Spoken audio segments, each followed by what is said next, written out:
You could, by an argument from design, prove answered prayers, or prove that someone born of a virgin was therefore the son of a god, or could prove that resurrections occur, and that by people being tortured to death thousands of years ago, we are now redeemed, that we are vicariously forgiven our own offenses by human sacrifice. How does deism help you to that? It doesn't. Everyone in this room is an atheist. Everyone can name a God in which they do not believe. Let them advance the case that the one in which they believe is the superior one. Is it nonetheless possible for an atheist to say, a proclaimed atheist to say, as I do, proclaim myself to be, that God positively can be said not to exist? No.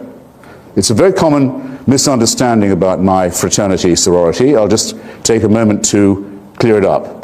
The atheist says no persuasive argument for the existence of God has ever been advanced or adduced without convincing rebuttal. That no argument in favor stands or has been found to stand the test of argument and evidence. We cannot say that we know that there could be no such entity. Among other things, we are too reverent of the extraordinary time of discovery, innovation, pushing back of the frontiers of knowledge and understanding that's taken place just in our own time to make any such remark. But by saying this, we say, I think, quite a lot. There is no valid or coherent or consistent argument that would not work, if it comes to that, for the existence of any God. Now, I notice it was by a slight work of elision, a bit of tap dancing there, that Dr. Turek went from being a deist to a theist, and then from being a theist to a Christian. Now, I know he does not believe in the existence of the sun god Ra. I'm practically certain he doesn't believe in the existence of Zeus. If you'll pick up a copy of my Portable Atheist, a selection of the finest writings by non-believers down the years, and just turn to the 3 pages where Mencken, H.L. Mencken, lists the easiest to name 3,000 gods that used to be worshipped and that no longer are held to exist by anybody, you'll spare me the trouble of reading them out. No, he thinks he doesn't just know, Dr. Turek, that there is a God, he knows which one is the right one. From a potentially infinite list, actually from a list that's as long as the number of people there are or have ever been in the human species, because if you ever argue with a theist or a deist, as I do every day, you'll find they all believe in a God of their very own. Indeed, they often say a personal God. Indeed, they often say a personal savior. So out of what are we reifying a concept that applies to all of us? Out of nothing but wish thinking and nonsense and fear and ignorance, and above all, and I'm not quitting on this point, servility. Everyone in this room is an atheist. Everyone can name a God in which they do not believe. Let them advance the case that the one in which they believe is the superior one. Hitchens is pointing out something that holds up historically and philosophically.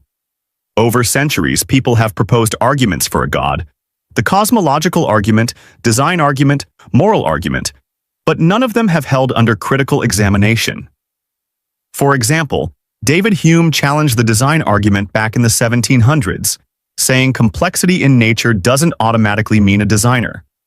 Today, the multiverse theory offers a scientific explanation for fine-tuning without needing a supernatural cause. He also brings up the thousands of gods humans have worshipped. That's backed by history. There are over 3,000 documented deities from cultures all over the world. Believers today reject almost all of them. So when someone says their God is the true one, they're making the same move atheists make, just with one exception. That's not reasoned evidence. It's cultural inheritance or personal conviction. And to just make it simple, everyone can be an atheist because we already don't believe in most gods. We all have something we believe in, but belief alone isn't the same as truth. Now, the same tap dancing hopes you will not notice that deism and theism are two quite different things. The deist argument says that there is so much order apparent in nature and in the cosmos and in the universe that it might be unwise to assume that such order has no one interested in ordering or designing it. That assumption might be an unsafe one. The philosopher Paley, in his Natural Theology, said design implies a designer. He came up with the very famous image of the watch. If you come across a watch, if you're a primitive tribes person in the Sahara, you may not know what it's for, but you know that it's not a rock or a vegetable. You know it has a purpose, and someone made it that way. Until quite recently, that was the default position of most intelligent people, including Mr. Jefferson, who, despite his intermittent atheism, in my judgment, was a theist. I'm so sorry, was a deist. He would debate with, among the many skills he had, was a very advanced level of paleontology. He would debate with the greatest paleontologist of his time, the Count de Buffon. How comes it, how can it be that we find seashells so high on the mountains of Virginia? How can this be? Not even the most intelligent people of that day, and it's very recent, it's an instant in historical time, had any idea how that could be. There isn't anyone in this room who wasn't educated and brought up knowing exactly how that is. It's just a shame that Jefferson and many other intelligent and humane and well-educated literate people just couldn't see that far. He wasn't to know, though Darwin was born in his day, on the same day, actually in 1809 as Abraham Lincoln, the very same day, the two great emancipators, Darwin being, in my judgment, the greater of the two. Now we know this proposition to be true, the proposition that was ridiculed so pathetically, I have to say, I thought, by Dr. Turek. There is no explanation for the origins of our species, for the origins of our cosmos, for the origins of our globe itself. There is not one explanation left which requires the existence of a deus ex machina. In every case, we have a better or sufficient explanation. I think that assertion of mine will stand any challenge this evening. I'm looking forward to hearing some more of them. Of course, Darwin used creationist images. He actually set out to vindicate Paley's theology, thought he could do it by his study, taxonomical study of nature.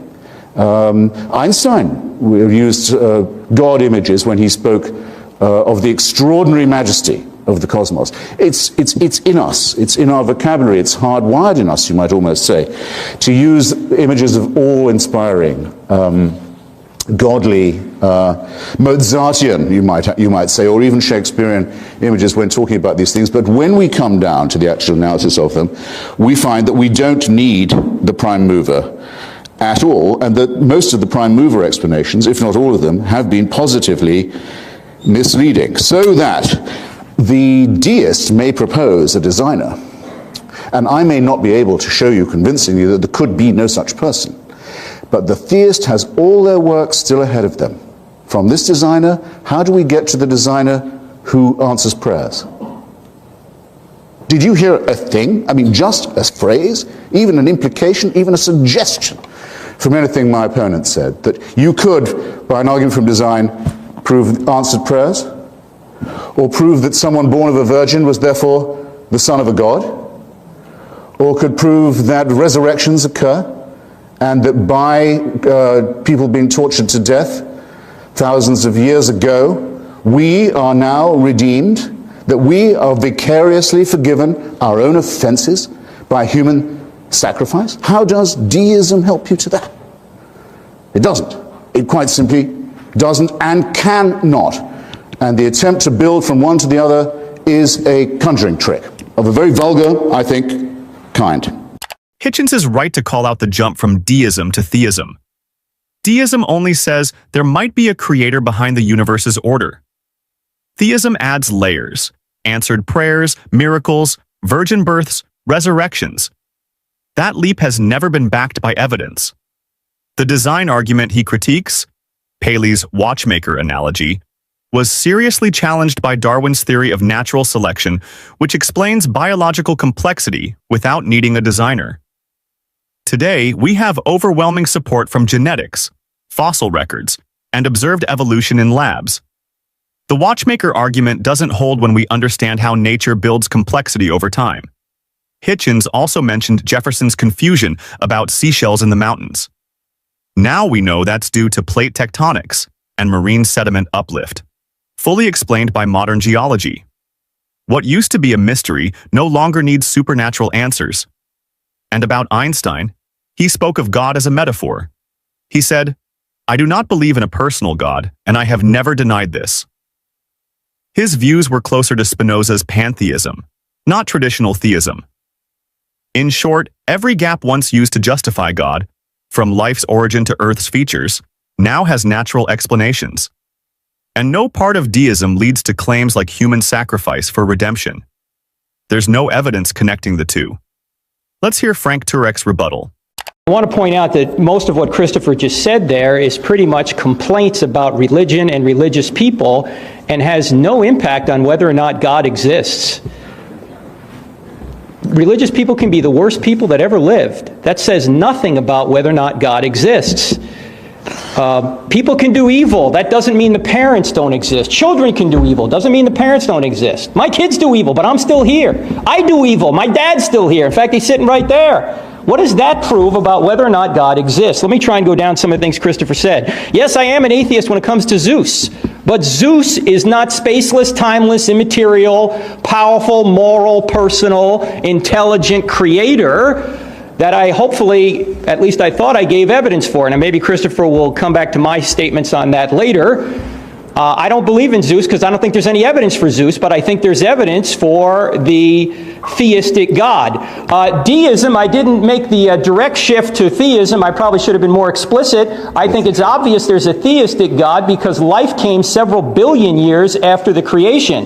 That is not a deistic concept, that is a theistic concept. I didn't say anything about Christianity. Even though I am a Christian, I don't have time to defend Christianity here. I'd love to debate Christopher on the issue of Christianity in the future, and I'll publicly offer that right now. If he wants to debate whether or not the New Testament documents are reliable and tell us really what happened about what Jesus came and said and did, I'd be happy to do it. But when I mentioned before, I have a couple arguments on the bench. I've got almost a full baseball team of arguments here. I've got a couple arguments on the bench. It's the resurrection is one of them, and I don't have time to get to that here. So I'm not backing up the Christian God here. I'm backing up a theistic God, even though personally I do believe in a Christian God.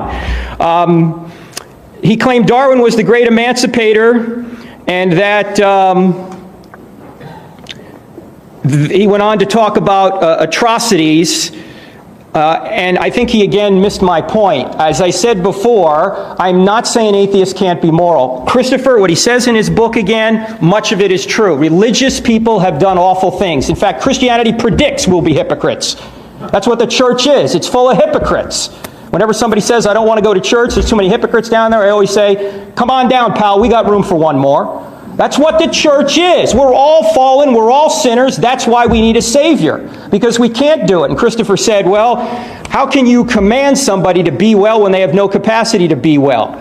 Well, we were well in the beginning, and I'm going into Christian theology here, I understand. I'll just try and answer the point. We were well in the beginning, but then we messed up, and so God, the great physician, came back to save us. That's Christian theology. As again, I don't have time to support it. I'm just pointing out that is the theology.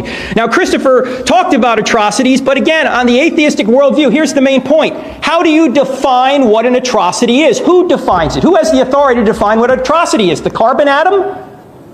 The benzene molecule? Turek claims Hitchens is just complaining about religion. That's not true.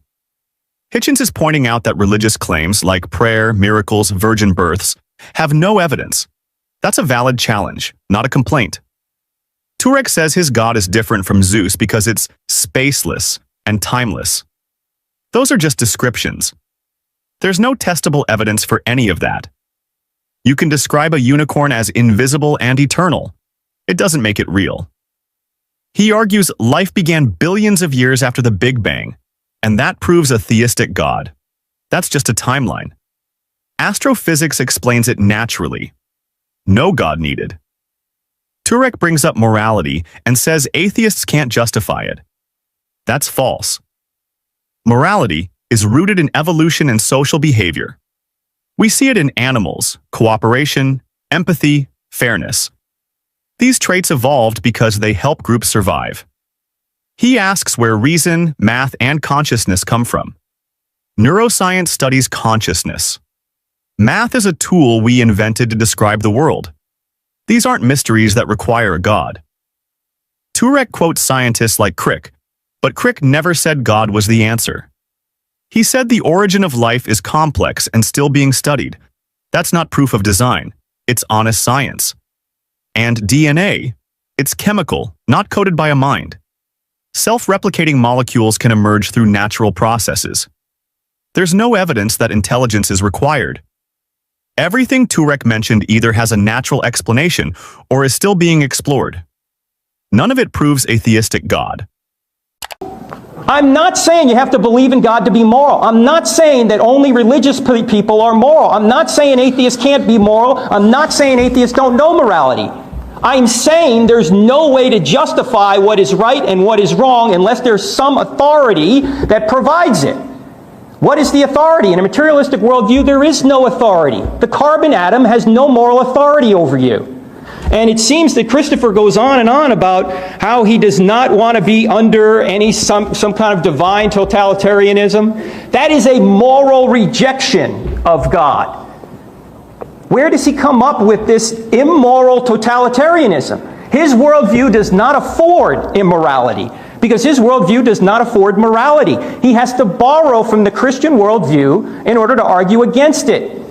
In fact, he has to sit in God's lap to slap his face.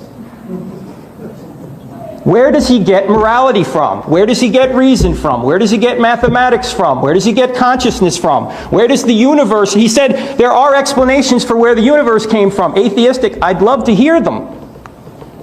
I haven't heard one yet. How does something come from nothing with extreme fine-tuning? What is the explanation for that? He said there are arguments for the beginning of life that are naturalistic, not according to the people who are studying the matter. How about Francis Crick? If I can find his quote here. Francis Crick said, "Every time I write a paper on the origin of life, I swear I'll never write another one because there's too much speculation running after too few facts." Mark Kirshner of Harvard and John C. Gerhardt of Berkeley said, "Everything about evolution before the bacteria-like life forms is sheer conjecture." Biochemist Klaus Doss admits that after more than 30 years of research into the origin of life has led to, quote, "a better perception of the immensity of the problem of the origin of life on Earth rather than its solution. At present, all discussions on the principal theories and experiments in the field either end in stalemate or in a confession of ignorance."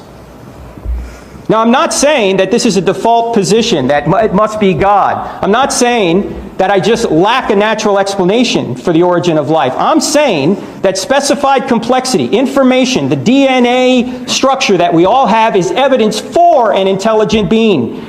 Because information only comes from minds. The laws of ink and paper did not create, God is not great. There was a mind behind it that brought it into existence. And there's a mind behind DNA. What is the atheistic explanation for DNA? What is the atheistic explanation for information? What is the atheistic explanation for all of these 9 things I mentioned? How much time do I have? I have none. Survey said, sit down. Yes, sir. Thank you.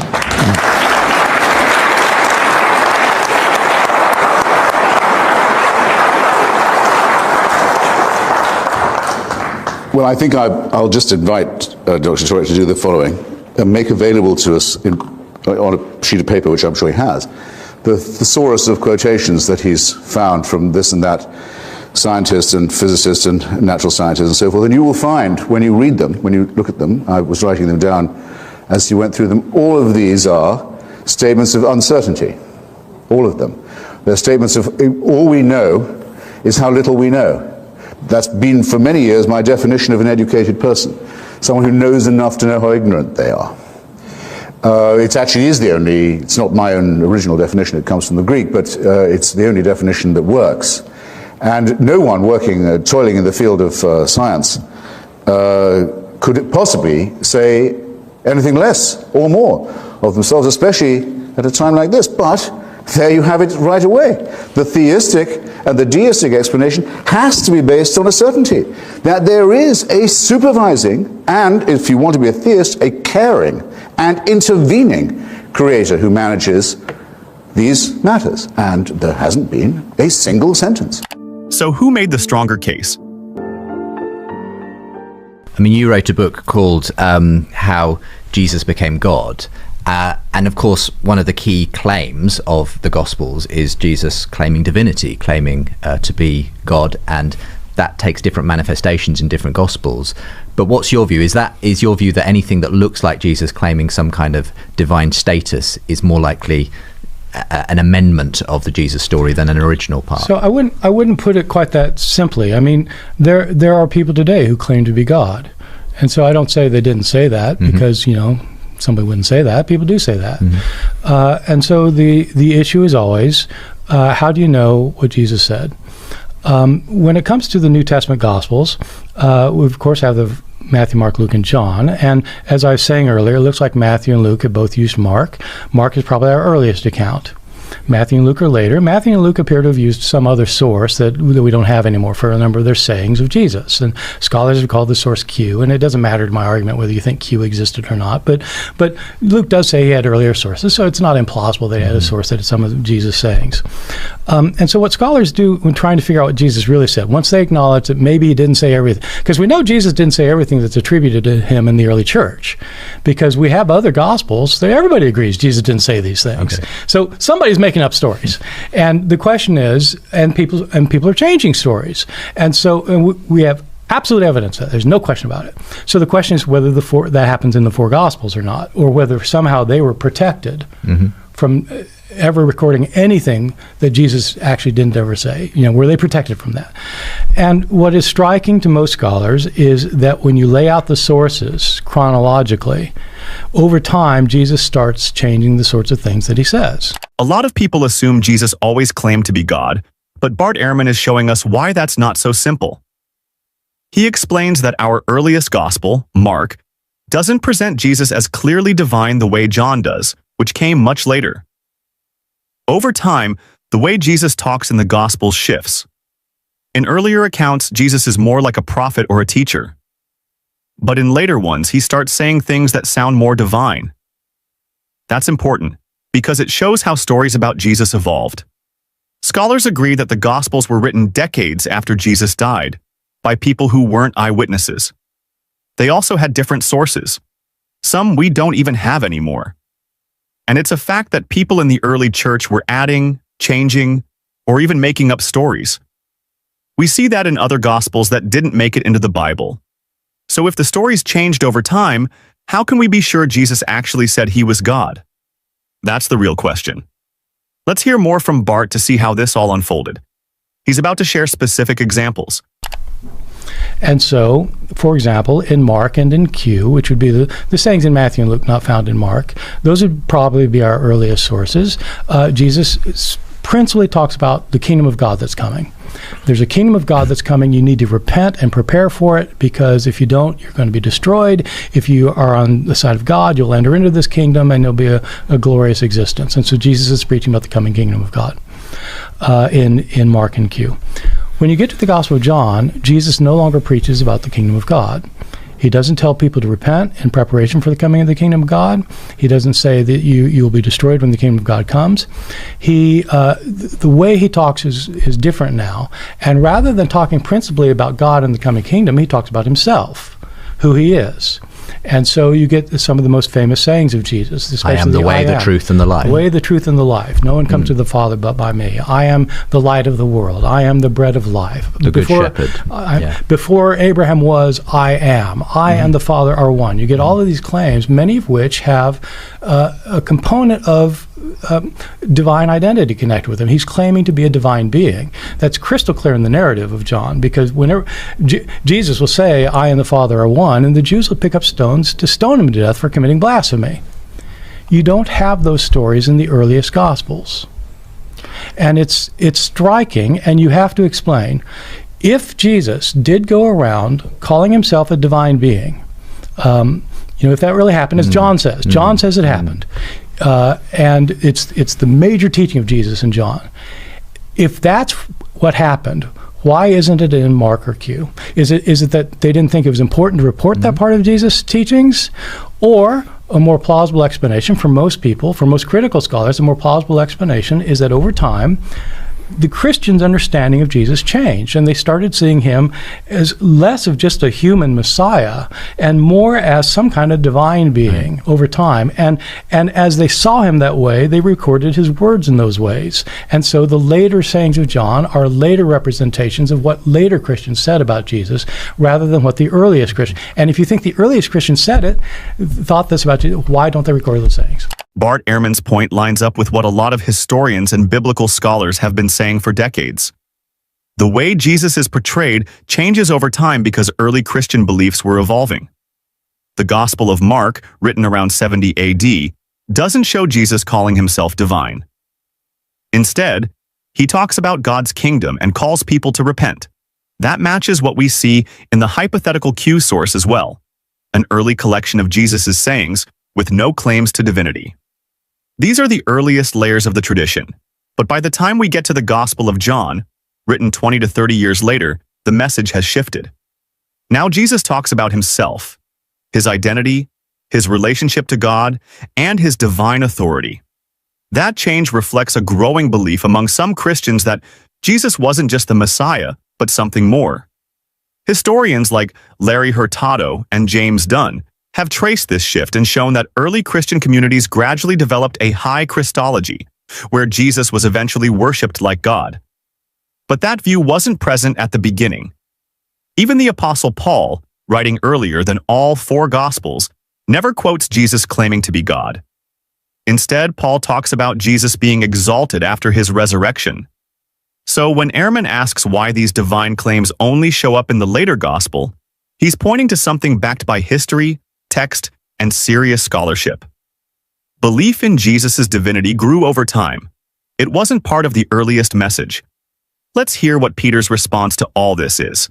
So this developmental idea in the Gospels and the earlier Christian, later traditions around Jesus are developing the idea in the words. Yeah, I mean, I think this is a great example of showing how so much scholarship, while claiming to be historically neutral, is basically very philosophically driven. Because I think even as you tease out your chronology and your development, I mean, it's really interesting how it's all stacking up towards a system in which you don't get Jesus, claiming as much early on. And I think that it's been developing for a couple hundred years within scholarship, and it's so intertwined, the historical argumentation and the sort of slight philosophical nudges here and there, that it's really, really hard to unpick. But I would just say, let's take Mark's Gospel as an example. Mark begins with this opening, I'm going to send my messenger before your face, and it's all about, quoting the Old Testament, but with John the Baptist going before the face of Jesus, when, it's about, in Malachi, that it's from, the messenger going before the face of God. And so it's presenting Jesus as in that place of God. Next chapter, he's forgiving sins. Couple of chapters later, he's stilling the storm like only God does, and it's calling on themes from Jonah. Couple of chapters later, chapter 6, he's walking on the water like only God does in Job chapter 9, and then he gets to the boat and he says, be of courage, I am. It's pretty dramatic, I am, there in Mark 6 verse 50. So it's not just that John's I am saying is slightly different, but there is precedent for them. And I'd want to say a lot of people see this as a systematic presentation of Jesus's very, very exalted status, such that people are wondering, who is this? They're asking this question, and the fact that it's doing it through a sort of more Socratic method of getting you to think who this is not, I mean, God's the only one who opens the eyes of the blind, and that's also something Jesus does, uniquely in the gospel. So I'd want to say that all of these things come together to give you a portrait, a very exalted portrait of Jesus. So there's a consistency as far as you're concerned between those earlier, if you like, accounts in Mark. I think the whole question of development, we've got to say, when we lay out sources and we say this comes before this and this, what actually are we basing that on? How much is historically verifiable, how much of it is philosophical system, how much of it is literary system, and what's fed into that. And I think all of those things have to be laid on the table so that you can be very clear about when you're saying this is a fact, what's it actually based on. Yeah, so I'd love to respond to that. I mean, Pete, when you start out by saying that this chronology, the development is based on a chronology that's driven by skepticism. I didn't say driven by skepticism, but okay. What did you say? I think it's got an input of that. Because I was just going on your chronology. I mean, you said earlier that you think Mark was the first gospel. I haven't said that. Oh, okay. You said that you thought John was the end of the first. It was the last gospel. Yes, I have said that. Which one do you think is first? I don't have a view. Okay. Would you agree John's later than the others? Yeah. Yeah. Okay. That's all. That's the only development I need, and I don't see why skepticism has anything to do with it. I mean, I believe this when I was an evangelical Christian, and so, but then you want to say that it's wrong to say that Jesus isn't portrayed as divine in Mark because of all these other things. And I know you can go through them one by one. No. I mean, there are things you say that aren't true. I mean, it's not true that only God can heal the blind. Prophets do it all the time. Faith healers do it. So they do it with the power of God. In the Old Testament? Yes. So, well, and in the New Testament, I mean... where in the Old Testament people heal the blind? Well, in Jewish tradition, it's all over the place. Yeah, but not in the Old Testament. Yes. But why would you say that only God can heal the blind? I mean, I know people who say they were blind that I'm trying to think, in the Old Testament, where are there people who heal the blind other than God? I don't know of any. There aren't any. So... But I didn't say anything about the Old Testament. So I was saying, sorry. Go ahead. What was the point? In the Old Testament portrayal, only God heals the blind, and then Jesus comes along and does it. That's but so do other Jewish healers. I think it's significant the way Jesus is portrayed. If you think about the it doesn't make somebody divine to be able to heal somebody. You have healers throughout history. They aren't God. They're empowered by God. But I think that... the signs in the message to John the Baptist is one of the things. Okay. So that's just a side point. I just don't think it's true. Yeah. But it doesn't really matter. You're saying that Mark portrays Jesus as divine, and that has no bearing on what I was saying. I didn't deny that. I think that Mark does see Jesus as divine. What I'm asking is, what did Jesus himself say about himself? Now. You pointed out things like John the Baptist looking to Jesus, Jesus walking in the water, Jesus healing the blind. I mean, we could talk about each of all those, but I'm agreeing that Mark portrays Jesus as divine. My question is, did Jesus go around Palestine, Galilee, and then Judea, saying, I and the Father are one? Before Abraham was, I am. I am the way, the truth, and the life. No one comes to the Father but by me. These are sayings found in the Gospel of John, which you agree is the last of the Gospels. Those sayings are not found in Mark, which you agree is an earlier Gospel. And they're not only found not in Mark. They're not found in Luke. They're not found in Matthew. They're not from Q. They're not in any of the early sources where Jesus says these things.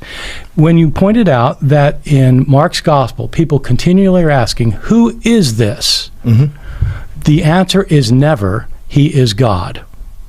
And Jesus himself never says, I am God in Matthew, Mark, Luke, or their sources. I totally agree on that. I mean, there could be all sorts of reasons not to say that.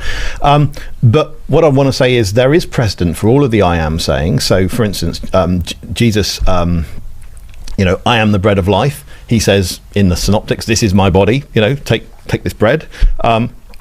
He says, I am the good shepherd in John, and then he's portraying himself in stories as basically fulfilling the role of the shepherd.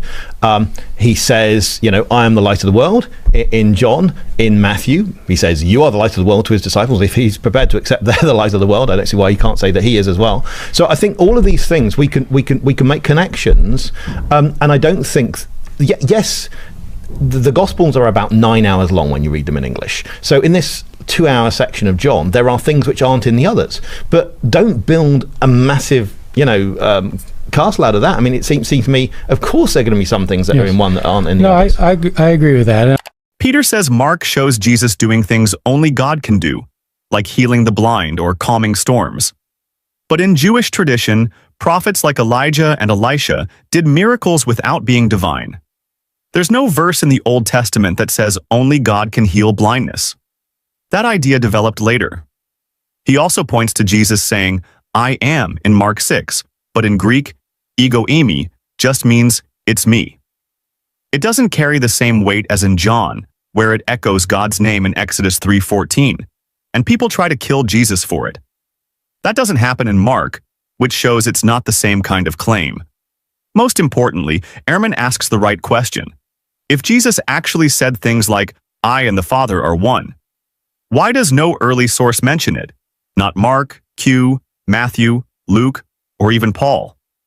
The simplest answer is those sayings developed later, as belief in Jesus grew.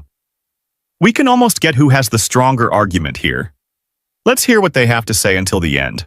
I'm not trying to build a castle out of it because I'm just responding to Justin's question. This wouldn't be a point that I would have raised. I mean, I don't. This wouldn't be.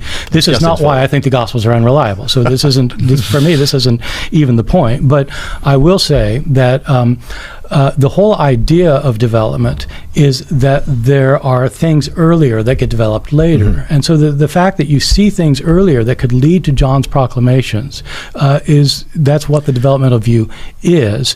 What you don't get is in Matthew, Mark, and Luke, Jesus saying that he's God. And my point is, if the historical Jesus really did go around saying those things, it is inconceivable to me that our earliest sources fail to mention it. Like, they didn't think that part was important. This would be the most significant thing to say, and yet none of them, not just Mark, but Matthew and their sources, by the way. I mean, I don't know what you think, but virtually every scholar I know thinks that you've got Mark, and you've got Q, and you've got M, and you've got L, and then you've got Matthew, and you've got Luke themselves. You've got 6 sources before John. None of them has these things. And so are we supposed to think, well, yeah, that was just like a minor detail they decided not to get into? Bart makes a critical point here that Peter doesn't really address. If Jesus actually claimed to be God during his lifetime, why do none of our earliest sources record it?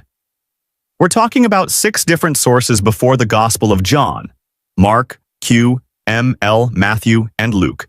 And not one of them includes Jesus saying things like, "I and the Father are one," or "Before Abraham was, I am." These aren't small statements. They would have been central if they were part of Jesus' real teachings. Yet they only appear in John, which was written nearly 60 years after Jesus' death. That's not an oversight. That's evidence of theological development. As Bart says, seeing small seeds of divinity in earlier texts doesn't mean Jesus claimed it himself. It shows how beliefs evolved after his death. Just like how later Christian communities gave him titles like Son of God or Logos, the sayings in John reflect what believers came to believe, not what Jesus historically said. Peter focuses on symbolism and hints, but Bart is asking the historical question: what did Jesus actually say about himself? And if the answer is nowhere in the earliest texts, it's reasonable to conclude he didn't claim divinity during his lifetime. We can almost get who has the stronger argument here. But what do you think? Do you believe Jesus really claimed to be God during his life, or is that something added by later believers? Let us know in the comments below. And if you're enjoying this breakdown, like the video and subscribe for more historical deep dives. I just find it completely implausible. But I think, John doesn't have Jesus go around saying, "I am God," either. So I think... I and the Father are one. Before Abraham was, I am. Yeah, these are big things. But, when you walk up to... okay, you may not believe it happened, but when it's portrayed as someone walking up to people on the water and then saying, "I am," it's a pretty dramatic thing, isn't it? In the Gospel of John, the man born blind is asked, "Were you the one who was born blind?" And he replies, "Ego eimi." Sure. I am. Sure. Saying "I am" is just a way of saying yes. Yeah, but it's not just that when you just walked across the water. It's something different. Peter walked on the water too. Yeah, but... Okay, did that make him God? No, again, but there is a difference. But he was the one who fell down, of course. Exactly. He wasn't as... Exactly. Within the story. But Peter doesn't go around saying, "I am." What do you think Mark 6 is about when Jesus walks on the water? Isn't this portraying... He's showing that God... I think Mark understands Jesus as a divine being. The basic story, I think, is absolutely reliable in the Gospels. But I think in addition to the broad outlines of the things that Jesus did, said, and experienced, there are large numbers of inconsistencies, contradictions, non-historical accounts that make these Gospels unreliable in many, many ways. There are lots of details that are unreliable, I think, in the Gospels, but I'm not going to focus on the details because they might be interesting if you really want every single word to be right. I'm interested in the major ways for this debate that the Gospels seem to me to be unreliable, involving three big issues that I'll try to address in my time. Issues connected with Jesus' birth, Jesus' resurrection, and Jesus' teaching or preaching. Okay, so that's what I'll be talking about, those three areas. And I'm going to start with the birth. Jesus was born to the Virgin in Bethlehem. What are our sources of information for the birth of Jesus? Just in the New Testament. We don't have sources from outside the New Testament that are going to help us much for any of this material. We're restricted to Matthew, Mark, Luke, and John. And what are our sources of information about Jesus' birth just in the New Testament? Well, we have an account of Jesus' birth in the Gospel of Matthew, chapters 1 and 2. We have an account in Luke, chapter 1 and 2. Those are the only passages in the entire New Testament that talk about Jesus' birth in Bethlehem to a virgin. That's interesting. Matthew and Luke don't talk about the birth outside of those first two chapters. They don't refer back to it. And what about other sources in the New Testament? They don't mention it. The virgin birth, of course, is a huge doctrine in the history of Christianity. In my part of the world, in the American South, Protestant evangelicals often say that if you don't believe in the virgin birth, you can't be a Christian. Why aren't there other parts of the New Testament that even talk about it? It's an interesting question that I think a lot of people haven't thought about. Why isn't there any account of Jesus' birth in our first gospel, the Gospel of Mark? Why isn't there one in the Gospel of John? Why doesn't he say anything about Jesus being born of a virgin? What about the Apostle Paul? Why doesn't he talk about the virgin birth? There are 13 letters that claim to be written by Paul. There's not a word about the virgin birth. There are 27 books in the New Testament. 25 of them don't say anything about it. That's interesting. Well, why? The bigger question I'm going to address, though, is how do we explain the differences between the two accounts that we do have? There are lots of differences between these two accounts. People don't realize this because, we hear the Christmas story every year and we sort of smash it all together in our heads. But when you actually read the accounts, it's pretty interesting. Read Matthew's account and just make a list of what happens. Then read Luke's account, make a list of what happens, and then compare your two lists. There are lots of differences. Many of them may not matter to you. Matthew has the wise men coming visit Jesus. Luke has the shepherds. Matthew has Jesus' family escaping to Egypt.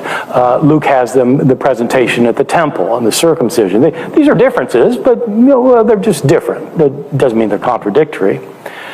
There are some potential problems, though. Some potential contradictions that I think actually are real contradictions. They involve Bethlehem and Nazareth. The similarity. Matthew and Luke both agree that Jesus was born in Bethlehem, but that he was raised in Nazareth. Nazareth is about 100 miles, 80 miles, 100 miles north of Bethlehem. Discrepancies in these two accounts. This one I'm not going to go into, but if you want to look for yourself, just look at the two genealogies. One in Matthew chapter 1 and the other in Luke chapter 3. And ask yourself, who actually was Jesus' grandfather? Was it Jacob or Heli? And who was his great-grandfather and his great-great-grandfather? The different genealogies all the way back to David. Is Jesus descended from David's son Solomon or David's son Nathan? Depends which one you read. Well, that's interesting. Just look for yourself and you'll see. I'm more interested in the question of why Bethlehem and why Nazareth, according to these two accounts. So here's how it works. Matthew chapters 1 and 2. In the Gospel of Matthew, Joseph and Mary start out in Bethlehem. Mary gives birth in Bethlehem, and there's a star that is leading the wise men to Jesus. The wise men are coming from the east, and they follow the star, and the star apparently stops over Jerusalem. They go into Jerusalem and ask, where is the King of the Jews to be born? And the inquiries get to the king, King Herod. Herod asks his wise men, and not his scripture scholars, to tell the wise men, and it turns out that the scriptures say that the King of the Jews is to be born in Bethlehem. And so the wise men then follow the star, reappears somehow, and it stops over the house. That's interesting. It stops over the house that Jesus is being born in. How's the star stop over a house exactly? Go out tonight and look up at the stars and tell me, which house is that star over? And it doesn't do much good if it's a comet or a supernova or anything else. I mean, so it can't be really a star. It must be something else, but that's fine. What happens, though, is they come in and worship Jesus, and they offer their 3 gifts. They're going to go home then, and they learn by an angel that they can't go back to Jerusalem to tell Herod because he's out to kill the child. And so they go some other way, and Herod sends out the troops to kill the child. They kill all the children. The troops kill all the male children in Bethlehem, the slaughter of the innocents. That, by the way, is a very interesting story. There's no record of that. There's no record of that happening in any ancient document other than this. You would think that would be in the newspaper. Joseph and Mary learn that the Herod's after the child, and so they escape to Egypt. They get out of there to escape Herod, and they go to Egypt. And of course, if you're going to Egypt from Bethlehem, you got to walk. I mean, you can't take a train, and so it takes a while to get there. And they're in Egypt until Herod dies. When Herod dies, they start to return, but they realize they can't go back to Judea, where Bethlehem is, in the south of what we think of as Israel. And so they relocate to Nazareth. And that's why Jesus is born in Bethlehem and raised in Nazareth, in Matthew. Luke has a very different account. In Luke, Joseph and Mary start in Nazareth. That's where they're from, and it turns out there's a worldwide census. The Roman Emperor Caesar Augustus has decided that the entire world has to register for a census, and so everybody has to go to their ancestral home. Joseph has to go to Bethlehem to register for the census because he's from the lineage of King David. And King David came from Bethlehem. Now, this is a very weird phenomenon just on the surface of it. How is it that everybody... Joseph was 1,000 years after David. Everybody's going to where their ancestors were 1,000 years earlier to register for a census? According to Luke, it's the census of the entire world.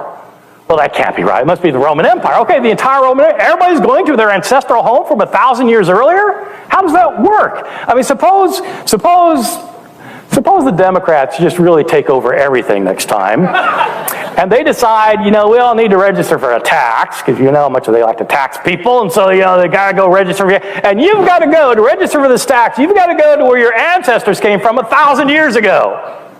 Where are you going to go? Well, really? And the entire population's doing this, and it doesn't get reported in the newspaper? There is no record of this anywhere, except for Luke. Well, Mary gives birth in Bethlehem, and 8 days later, Jesus is circumcised, and then 32 days after that, they go to the temple to present a sacrifice as commanded in the book of Leviticus, chapter 12. So it's 40 days later, and then after that, 40 days after birth, Mary gives her offering, and then they return home to Nazareth. Wait a second. In Matthew, they flee to Egypt. How do they go home 40 days later in Luke if they're on their way to Egypt?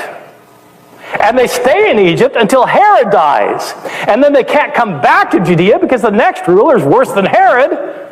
And so this is months and months, years, I don't know, but Luke says they went back 40 days later. How can that possibly be right? They can't both be right. The deal is that either one of them is right and the other is wrong and therefore unreliable, or they're both wrong and therefore both unreliable. They both can't be right. Historians widely agree that the birth stories in Matthew and Luke aren't reliable history. And here's why. First, no Roman census ever required people to return to their ancient ancestral hometowns, let alone a town from 1,000 years earlier like Bethlehem. Roman records show censuses were taken for taxation and military control, and people registered where they lived. It would have been a logistical nightmare to do what Luke describes, and there's zero evidence it ever happened. Second, the massacre of infants in Bethlehem, described only in Matthew, isn't recorded by Josephus, the most detailed first-century historian who chronicled Herod's reign. Josephus documented Herod's many crimes, including killing his own sons, but never mentioned mass infanticide, which would have stood out. Finally, the genealogies in Matthew and Luke are different, not just in names, but in how Jesus is linked to David, one through Solomon, the other through Nathan. These contradictions make it impossible to claim both are historically accurate. So Ehrman's point is backed by solid evidence and mainstream biblical scholarship. Let's hear more. Let's watch again. How do the disciples of Jesus learn that he's been raised from the dead? In each gospel. Simply read them yourselves, you'll see. In the Gospel of Mark, we're explicitly told that the women go to the tomb, they learn that he's been raised from the dead. They are told to go tell his disciples that he's been raised and he will meet them in Galilee. And the women fled from the tomb, and they didn't say anything to anyone because they were afraid. Period. The gospel stops there. They didn't tell anyone. That's the end of the Gospel of Mark. In Matthew, I should have put Matthew here, Matthew, Luke, and John, the women go to the tomb, they hear that Jesus has been raised, they're supposed to go tell the disciples, and they go right away and they tell. Well, which is it? Where do the disciples go if they go anywhere? Mark and Matthew, Mark presupposes that they're supposed to go to Galilee. Matthew says they go to Galilee, and that's where they meet Jesus. But in Luke, the women hear about Jesus being raised, and then Jesus appears to two followers the same day, we're told. The women go tell the disciples, and while they're talking to the disciples, Jesus shows up on the same day, and then he takes them out, and he tells them, don't leave Jerusalem. In the south. Don't leave Jerusalem. Stay in Jerusalem until you receive the Spirit. When you get to the next book written by the same author, Acts, they're in Jerusalem 40 days later. And they stay in Jerusalem after that. Jesus appears to them in Jerusalem and tells them not to leave, and they don't leave for months. In Matthew, they go straight to Galilee. How could it be both? It can't be both. Where do they see Jesus? Do they see Jesus anywhere? Not in Mark. In Mark, the women don't even tell anybody. In Matthew, they see Jesus only in Galilee. They make a trip up to Galilee, they go up to Galilee, they're in Galilee. They see Jesus and then he leaves them. In Luke, however, they see him only in Jerusalem and Jesus tells them, don't leave Jerusalem. And they stay in Jerusalem. They see Jesus and then he ascends to heaven. Well, how can they... Just read them yourself. They differ from each other in a way that can't be reconciled. How can all of these accounts be right? The resurrection stories in the Gospels contradict each other in ways that historians take seriously. For example, the earliest Gospel, Mark, ends with the women fleeing the tomb in fear and telling no one. That's in the oldest manuscripts. The later verses people often read were added much later, centuries after. Now compare that to Luke. Luke says Jesus appears that very day in Jerusalem and tells the disciples to stay put. That directly conflicts with Matthew, where Jesus appears in Galilee, 70 miles north, and gives the Great Commission. Even more, Acts, written by the same author as Luke, says Jesus stayed for 40 days after the resurrection, yet that's not mentioned in Matthew or Mark. It looks like later writers reshaped the story over time to fit different theological points. This isn't a small detail. When key moments like where and when Jesus appeared vary this much, historians can't treat the resurrection stories as consistent eyewitness accounts. Let's hear what Jimmy has to say about whether the Gospels are historically reliable.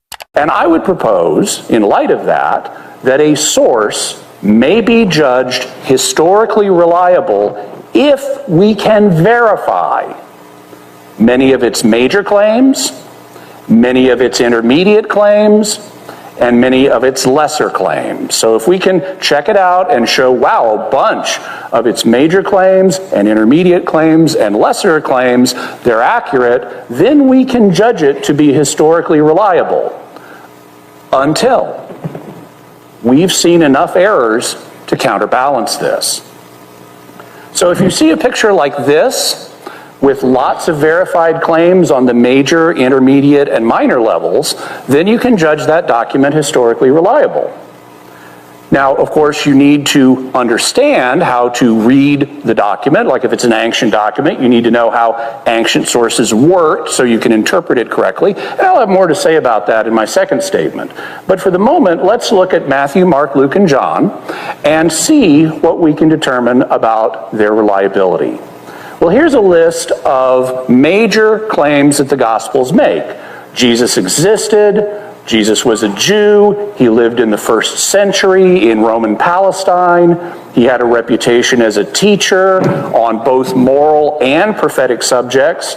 He gathered disciples, including an inner circle of 12 disciples.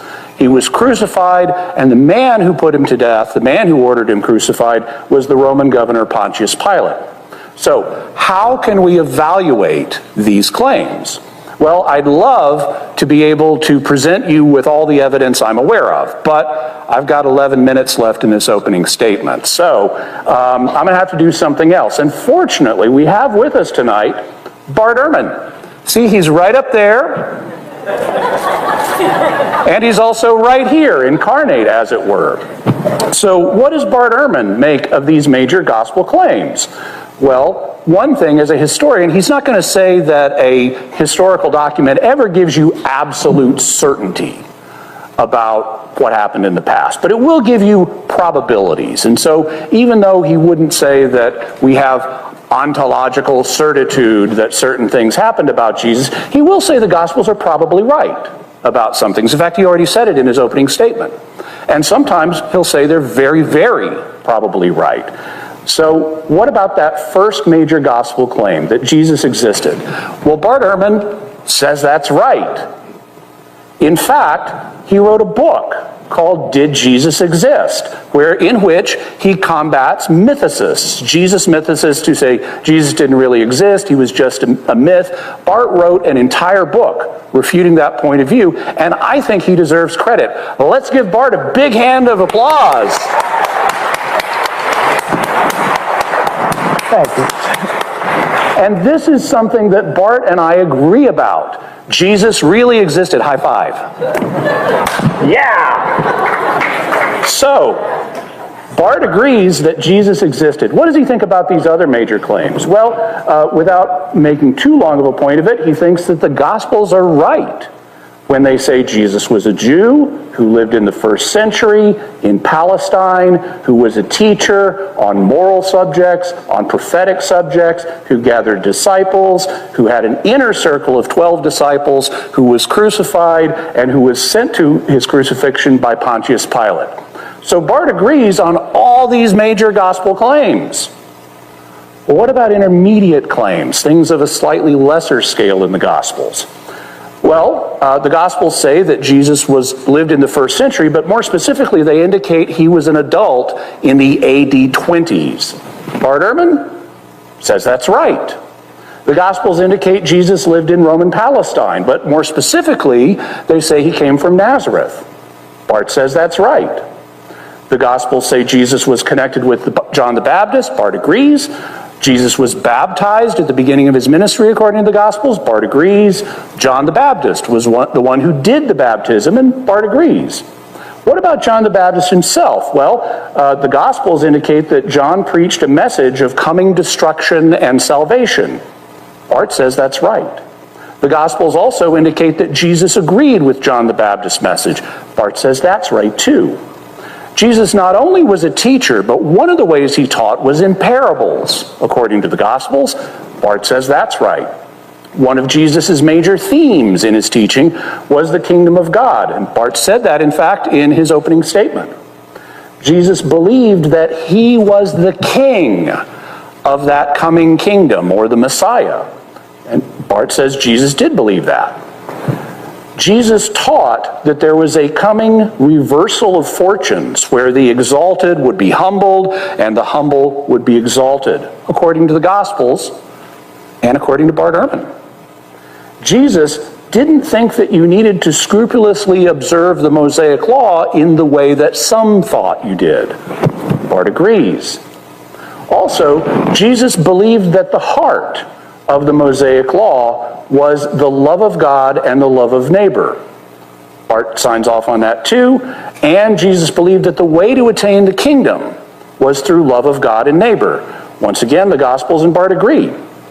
Because Jesus' teachings were different than other Jewish teachers, Jesus was in conflict with them. He also spent much of his preaching ministry in Galilee. But at the end of the ministry, he went to Jerusalem for Passover, and he predicted the destruction of the temple, and he was betrayed to the Jewish authorities. He had a follower named Judas. Judas was the man who betrayed him to the Jewish authorities. The Jewish authorities then handed him over to Pilate, and Pilate had him crucified for calling himself the King of the Jews. On all of these points, the Gospels are probably right, according to Bart Ehrman. So Bart not only agrees that the major claims we covered are accurate, but all of these intermediate ones as well. Yes, many of the Gospel's big-picture claims are likely true. Jesus existed, he was Jewish, he taught, he was crucified. Bart Ehrman agrees, and so does nearly every serious historian. But here's the catch. Acknowledging those broad facts doesn't make the Gospels historically reliable overall. A document can include true claims and still contain major historical problems. That's the case here. When core events like Jesus' birth and resurrection are told in contradictory ways, it raises red flags. And when key theological ideas like the virgin birth or post-resurrection appearances are completely absent from most of the New Testament, it suggests these ideas developed over time, rather than being uniformly known or witnessed. The Gospels aren't neutral biographies. They're written decades later, shaped by theology, not just memory. So while they preserve some real history, the inconsistencies matter, especially when evaluating reliability as a whole. What do you think? Can a document be historically reliable if its most important claims don't line up? If you're enjoying this breakdown, make sure to like, subscribe, and click the bell so you don't miss what's next. Totalitarian, and they're both based upon two very, very questionable and not very peaceful concepts. One is the idea of a perfect human being, the Prophet Muhammad, and the other is the idea of a perfect book, the Quran, the recitation. Therefore, any challenge to this faith is bound to lead to heresy and to schism, and does. And just as all forms of absolutism and totalitarianism, leader worship and revealed truth, unalterable text, always do, because they can break, perhaps, but they cannot bend. And thus the latent potential of violence between them, among them, as well as within them, is very great. In which he ponders one very important question, the only one I've got time for now. What happened to the word Christendom? Remember, there used to be such a term. It used to extend across the world, and the hope is that it would extend even further. And it was unironically used to mean those areas of human civilization, and areas yet to be civilized, of course, where the word of Jesus Christ reigned or would reign. And it's all gone. The word is never used except historically or sarcastically now. And McCulloch doesn't say it ended because of the Crusades, though he could. It didn't. Crusades didn't kill it. Not because of slavery, mandated by Christianity, That didn't kill it either. Nor the mass murder of colonial subjects in the yet-to-be Christianized world. That wasn't sufficient. So it didn't really end, he said, till 1914, when all the Christian empires of the world, Austria-Hungary, Germany, France, Britain, France is a slight exception to this, but only a slight one, and Russia, all of them commanded by Christian emperors and calling upon their subjects as Christians, went to war with each other and very nearly destroyed the whole human civilization, and certainly reduced it to a point where we can't guess where we might be if it hadn't been for this extraordinary outbreak of barbarism. And out of that came the terrors of fascism and of Stalinism, of which it was the seedbed as well. I mention this partly because I want to maintain that there's no such thing as a religion of peace by definition. And second, to point out, and that its best historian has to admit something that if I was a Christian would make me humiliated. But because there was another empire involved in that war, the Ottoman Empire, which also came to an end, its other name was the Caliphate, the Muslim Caliphate. It went to war on the side of German and Austrian imperialism and Hungarian imperialism, and it lost not just the war, having proclaimed a worldwide jihad against Christianity, except for German and Austrian and Hungarian Christianity, which were its allies. And it didn't just lose the war, but by 1924 had been dissolved by the Turkish leadership, by Ataturk. It lost the Caliphate. And that's the only one that still has supporters.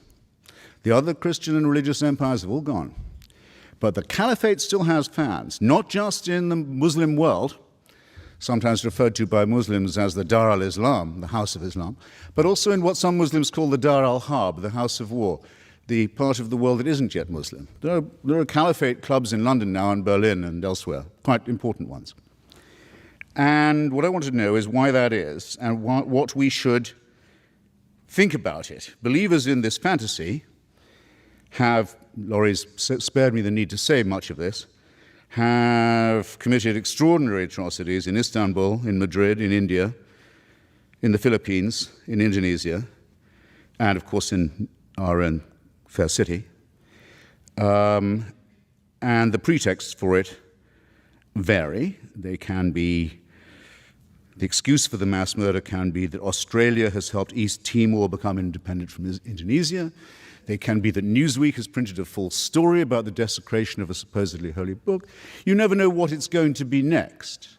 But everyone knows to be careful about it, and everyone understands that the threat of violence that backs it is believable. And that's my opening position. Now you will say, I can hear it already being said, you may be saying it already to yourselves because the defense mechanisms kick in. And in any case, Laurie already said it for you. And I hope Professor Ramadan won't feel the need to say it again, but if he does, fair enough. You may say, that's not the real Islam. Those aren't real Muslims. Now, isn't that a fascinating objection? Is there anyone in this room, I exempt Professor Ramadan because it's his turn to speak next, is there anyone in this room who would care to arbitrate that question? Who is to say, where is the authority that defines who is a true son of the prophet or true interpreter of his work? Part of the problem to begin with, and it's part of the problem because it is a religion, is that it's perfectly true to say we don't know who the true Muslims are. How right that is, who does speak for it. Only the second problem with defining Islam as peaceful, only the second problem with defining it as peaceful has to do with the fact that it's highly fissile and highly schismatic, that there is a civil war going on within it, the religion of peace. As we speak, at least one civil war between the votaries of this religion of peace is already taking place, and some of it is exported outside that world into ours, very salient fact. The first reason, though, is this. Islam makes very large claims for itself. Very large claims indeed. It claims to be the last and final religion, the last and final revelation. When you see bumper stickers, everyone says you can't reduce major things to a bumper sticker. It's not my idea to have bumper stickers saying Islam is the solution. It's a well-known slogan, actually, of parties associated with the Muslim Brotherhood. They say Islam is the solution for everything. It takes care of all your life and the one to come. Sexuality, political economy, banking, diet, relations with other religions, everything. It's a total solution. What is creepy about the word total? I hope I don't have to tell an audience like this. It's the first 5 letters of the word totalitarian. It's absolute. It's absolute. It's all-inclusive.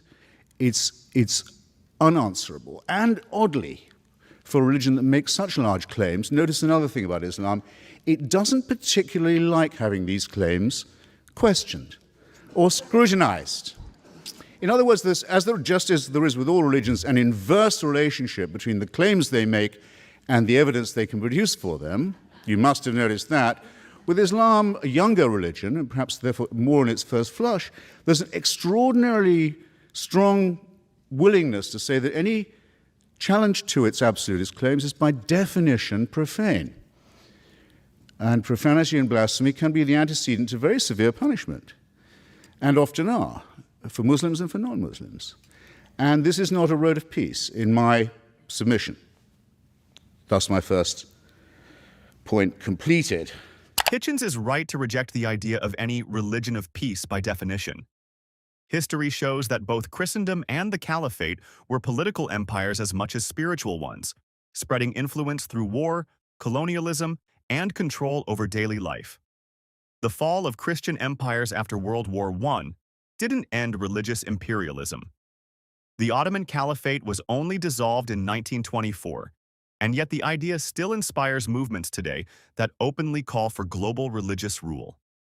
Islam, like Christianity in its imperial phase, makes sweeping claims that it is the final revelation, the ultimate solution to politics, economics, law, and morality. That's not just belief, that's a blueprint for totalitarianism. When a system declares itself complete and beyond question, dissent becomes heresy, and heresy becomes punishable, sometimes by death. This isn't hypothetical, from apostasy laws in countries like Saudi Arabia and Iran to violent reactions over cartoons or books. The pattern is clear. Any ideology that claims authority over every part of life, demands immunity from criticism, and enforces obedience with threats cannot honestly be described as peaceful. Peace requires the freedom to question without fear.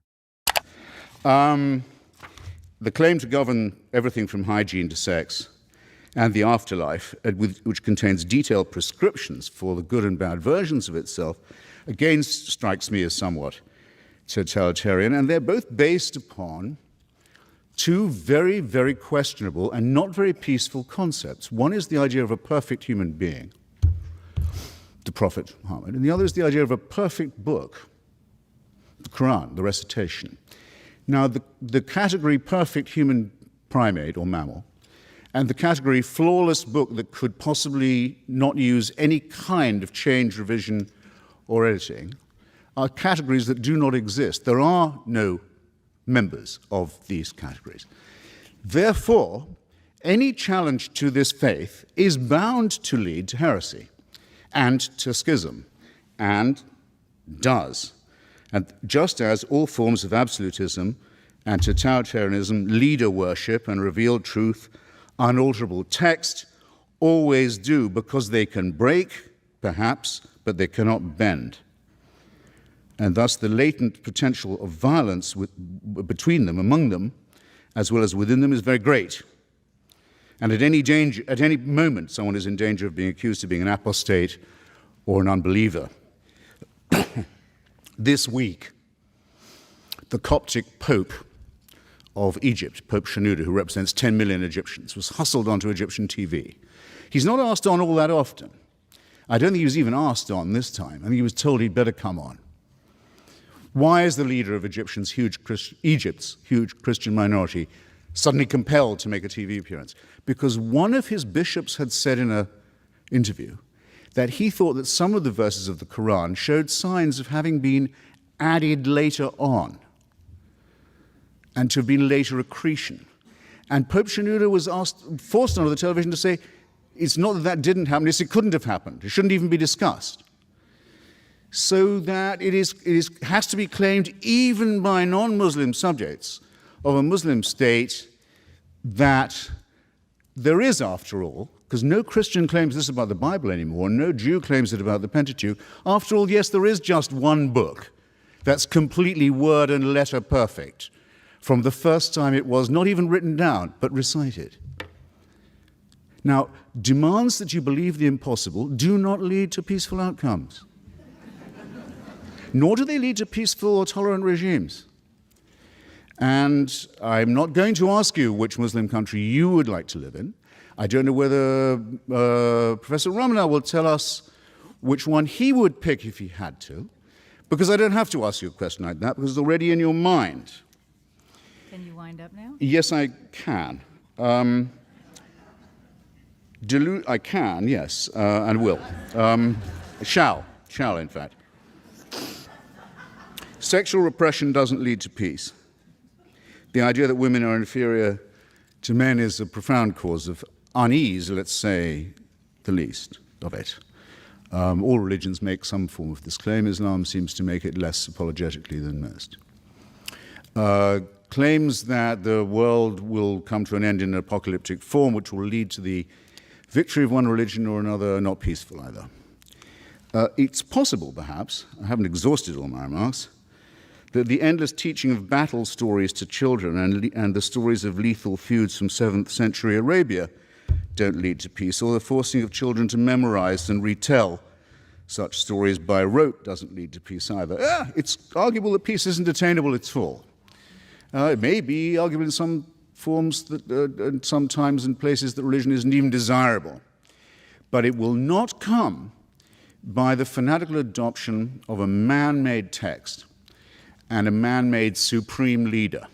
Nothing but war and tyranny has ever come from the adoption of formulae like these. The only way to moral and intellectual satisfaction, even temporary, perhaps only temporary, but of any kind at all, comes to those who are willing to take the great risk of thinking for themselves at all hazards and trying to share the benefits of that tolerance and that open-mindedness with others. And with that, for now, I'll rest my case. Thank you very much. Hitchens is right. The idea of a flawless human and a flawless book has no precedent in reality. No person is morally perfect. Even Muhammad's own biography in Islamic sources records acts like ordering assassinations of critics and waging wars of expansion. No text is beyond revision. The Quran itself wasn't compiled until decades after Muhammad's death, and early manuscripts like the Sana Palimpsest show textual variations. Yet Islamic orthodoxy treats questioning this as a crime, punishable by prison or death in countries from Pakistan to Iran. This isn't just history. In 2023, a man in Nigeria was sentenced to death for a WhatsApp message deemed blasphemous, and in Saudi Arabia, women have been jailed for tweeting criticism of religious policy. The belief that women are inherently inferior is codified in laws on inheritance, Quran 4:11, Testimony 2:282, and dress, fostering systemic inequality. Teaching children violent tales of 7th century battles as moral lessons ensures cycles of sectarian hatred, just as Bible-based justifications for slavery and holy war once did in Christianity. When I got the question, of course, as a Muslim and as a believer, but as someone who is coming from within the realm of religions, it was quite clear that to put it that way was not the right question to ask. Is Islam a religion of peace, or is Christianity, or is Judaism, or is Buddhism a religion or spirituality of peace? Doesn't mean anything for me. It's not the right question. It's not the accurate question. Not because I think that there is a good Islam and the right Islam, and there are people who are acting in the name of Islam who are not representing what Islam is. This is not my point. I never said that, by the way.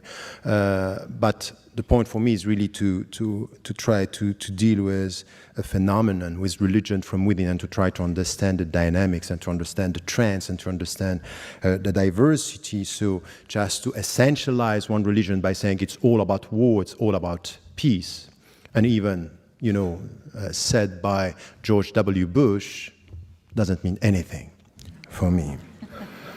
So this is one point which is important. But religions and all the religions and Islam among all the other religions are dealing with human beings. And if you deal with human beings, you deal with violence and you deal with peace. You deal with violence.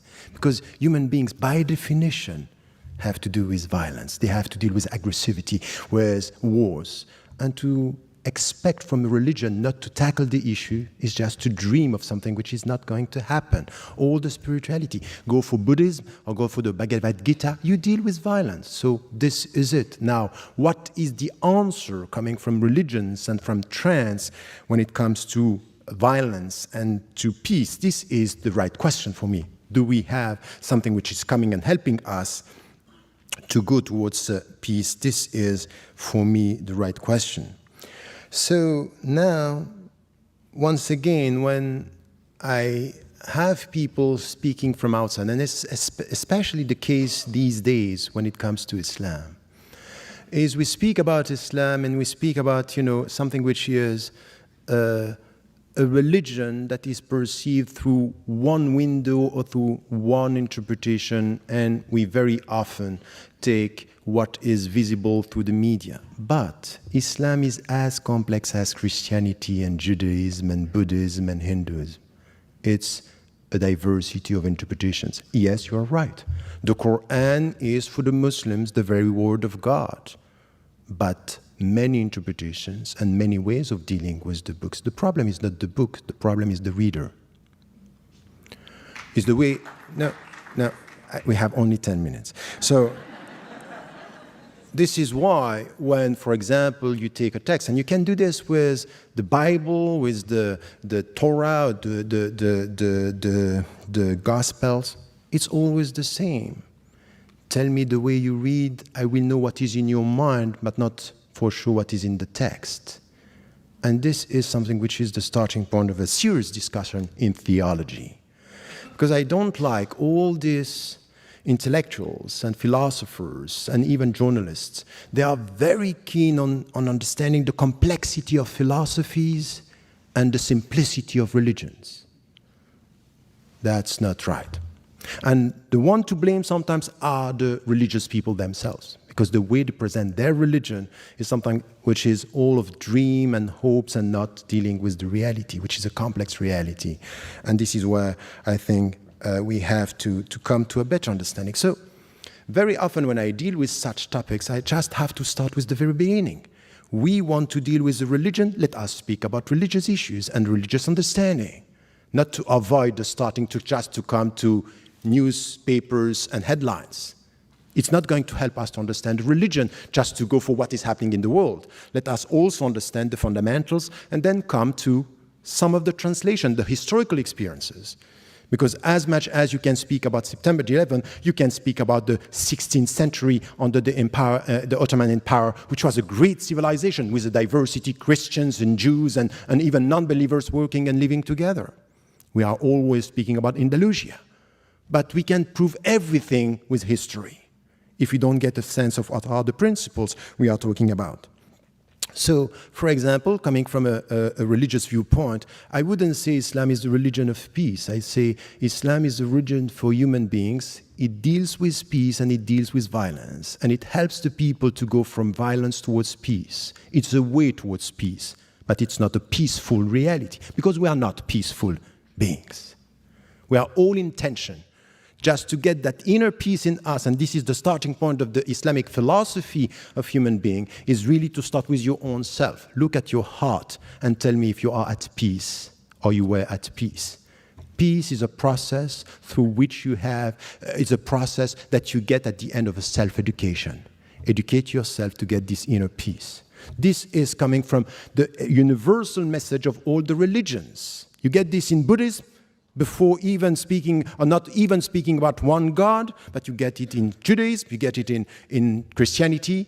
Educate yourself to get that peace. So you have to deal with your inner wars and tensions.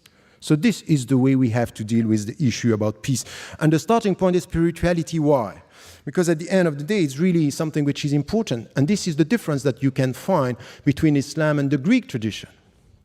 If you come back to Socrates, Socrates was saying your body in itself is bad.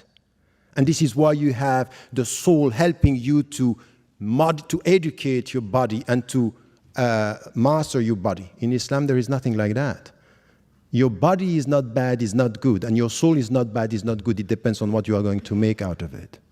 It's your responsibility because you are free. Your dignity is in your freedom, and you have to use your freedom to make it bad or to make it good. Take the good decision for your body, that's good. Make the bad decision, that's bad. So it's all a question of educating yourself with your own body. And it's exactly the same when it comes to the understanding of the world. So this way towards peace, it's based on education. It's based on a spiritual way of dealing with yourself. And you know what is the meaning of that? The very essence of what I'm trying to translate now is jihad. So this is something which is coming from the classical tradition. And once again, the classical tradition is helping us understand jihad is resist the bad to promote the good. And the bad is in yourself first. And then you will try to get the good. And to get the good is this inner peace. So jihad is not the way towards war, it's the way towards peace. Because you have, as a human being, intrinsically to deal with your inner wars and inner tensions. It's exactly the same in the world, that what we have to do, you will find something which is the will of God. What is the will of God? Diversity. He made you tribes and nations in order for you to know each other. But you know the risk of diversity? It could be lots of knowledge and potential wars. So you have to educate yourself to live with others and with this diversity to know each other. So you can look at Islam saying, you know what Islam claims? It's the last and final religion. It's not enough to end with this sentence. The most important thing is what Islam is saying about the other religions. That you have to remove them from the earth? No. He made you tribes and nations in order for you to know each other. So respect the Christians, respect the Jews, respect the people who were before you. So it's a call towards respect that you find also in the texts. So yes, you will have Muslims. They will take one dimension and interpret this as it is the final religion, we are not going to deal with all the others. But you cannot deny the fact that through history, Muslims, in many situations, in many historical situations, were dealing with this diversity, and we learned from the Middle Ages, and we learned from the Ottoman Empire that Muslims are able to deal with diversity and take from the Jewish tradition. Maimonides was speaking Arabic better than me. He was a Jew, and he was an intellectual, and he was a theologian, and he was dealing with respectful people. So all these Muslims were wrong Muslims because they didn't understand that the final religion should not listen to the first monotheistic tradition? That's not true. You cannot reduce this in such a way. It's too simplistic to represent what a religion is and what a history and a historical experience is. So this is for me something which has to do with the diversity that we have, that it's rooted in the Islamic tradition as well, in the classical tradition that we find it. So when you deal with diversity, know that you need to promote, and it's out of your personal education, mutual knowledge to get respect. But you also have to deal sometimes with oppressors and people who are going to try to take over, and you have to resist. And this resistance, in order to reform the world for the better, is the very meaning of jihad. Now, once again, I will never deny the fact that some Muslims, some theologians, in history and now, are using some of the verses in a way which is, for me, unacceptable. And you know, I go even further than that. Just after September 11, when I was invited by Time, I came here and I was asked about this. I said, you know what, it's not only not good and not Islamic, it's anti-Islamic what they are doing. It's against my religion. It's against the principles. So I'm not saying this is the good religion and this is bad. I acknowledge the fact that they are interpreting the text in a way. But what I'm saying from where I am, from within my tradition, is this is anti-Islamic. This is not the right way to deal with the text. So you cannot reduce this into something which is, oh, the only right Muslims are the Muslims who are acting the way I believe Islam is, meaning bad. Ramadan argues that no religion should be labeled entirely peaceful or violent. But this sidesteps the real issue. When a religion claims divine authority and demands obedience to its texts, it inevitably shapes laws, punishments, and moral codes. And those codes often violate universal human rights. In Islam, the Quran prescribes corporal punishments like flogging for fornication, 24.2, death for apostasy, Hadith, Sahih al-Bukhari, 9.84.57, and subjugation of non-Muslims under jizya tax, 929. Christianity's Bible carries its own moral failures, endorsing slavery, Ephesians 6:5, genocide, 1 Samuel 15:3, and eternal punishment for disbelief, Mark 16 mani 16 nimidam. Ramadan's appeal to diversity ignores that Islamic empires, including the Ottomans, imposed second-class dhimmi status on Jews and Christians, restricting property rights, dress, and worship. The coexistence he praises existed only under Islamic supremacy, not genuine equality. Likewise, Christian Europe's so-called tolerance during the Middle Ages still burned heretics and expelled Jews. The problem isn't misinterpretation. It's that the foundational texts contain both peaceful and violent commands, giving extremists theological ammunition. Hitchens' point stands. A perfect leader and an unalterable book create systems that can't reform without breaking. True peace isn't built by filtering ancient laws through modern PR. It's built when ideas, sacred or not, can be questioned without fear. What do you think? Can a religion whose holy texts endorse violence ever truly be a foundation for peace? Let me know in the comments, and don't forget to like and subscribe.